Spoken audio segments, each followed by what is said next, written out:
হ্যাঁ ভাই এই যে আজকে এই যে আমি মনে করেন যে সেই পাবনা শহর থেকে আসলাম, আইসি সেরে এই আপনার এই চরে এই যে আপনার যে এত মহিষ পালন করেন আর এত মহিষ দেখলাম বুঝছেন, বিভিন্ন মনে করেন যে বাতানে এই আমার এত ভালো লাগতেছে ভাই বুঝছেন, যে আপনারা কিন্তু এখানে কঠোর পরিশ্রম করেন কিন্তু শান্তিও কিন্তু আছে। ও স্যার স্যার স্যার হ্যাঁ স্যার একটু একটু সরি। হ্যাঁ আমারটা না না না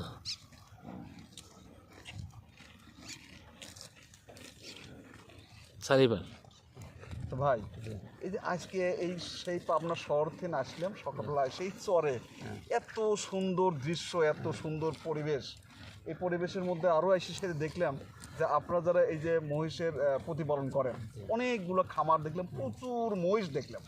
এই মহিষ তো আপনারাই পালেন, আপনারা তাই না? অবশ্যই পালেন। আর রাত্রে তো আপনারা এখানেই থাকেন, এই যে টঙের মধ্যে থাকেন তাই না? এই যে টঙের মধ্যে থাকে এই এলাকা এখন শিয়াল টিয়াল নাই? শিয়াল থাকে, শিয়াল আমার কোনো ক্ষতি করে না। শিয়াল ডাকে না রাত্রে?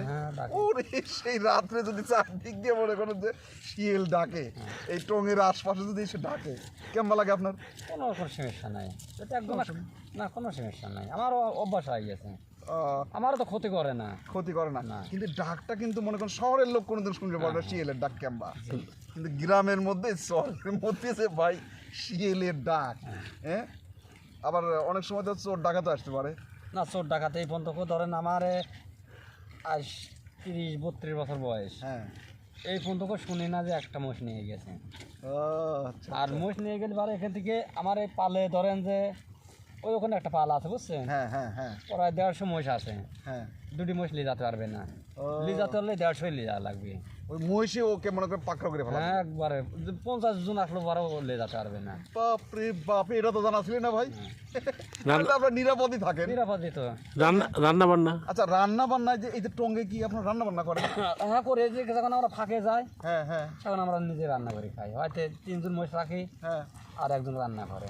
বাজার কি মহাজন দিয়ে দেয়? হ্যাঁ বাজার ওই ঘোষ নিয়ে আসে, যে ঘোষ দুধ নেয় ও নিয়ে চলে আসে, পরে ওকে থেকে কাটিয়ে নেয়, হয়তো 3000 টাকার বাজারে দিল এক মাসে, 3000 হয়তো 20,000 টাকা বিল আসলো, 3000 টাকা কাটিয়ে দিল।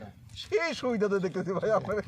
সুবিধাই হ্যাঁ মনে করেন যে প্রাকৃতিক কাজ সারার জন্য তো প্রচুর জায়গা আছে, চিন্তা ভাবনা, নদী আছে গোসল করার জন্য, কোনো সমস্যা নেই। এখন গোসল করবো, হ্যাঁ গোসল করে ফ্রেশ হয়, ওই যে গোসল করতে গেল হ্যাঁ হ্যাঁ ফ্রেশ হয়, এখন আমার কাজ শেষ। এখন রাতে তো সেই সুস্বাদু একদিন ভাই আসবো ভাই আমি ইনশাআল্লাহ। হ্যাঁ রাত্রে এসে কি থাকা যাবে আপনার কাছে? ইনশাআল্লাহ।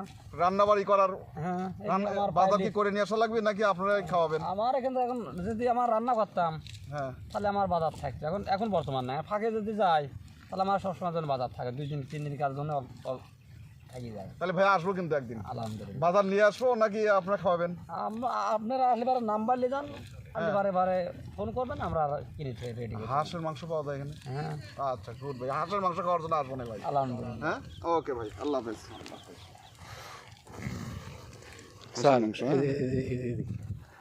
স্যার এই যে এই চরে আসে কেমন লাগছে আপনার? আরে ভাই এই চরে যদি আজকে না আসতাম বুঝতামই না যে এই চরটা এত সুন্দর, এত সুন্দর প্রাকৃতিক দৃশ্য, চারদিকে মনে করেন যে কলার বাগান, এই যে মনে করেন নদী থেকে যে মনে করেন যে খেসারি চাষ হয়েছে, তারপরে চারদিকে বিভিন্ন প্রচুর মনে করেন যে মহিষের বাতান আছে, হ্যাঁ আবার এই মহিষের যে যারা ওই যে রাখা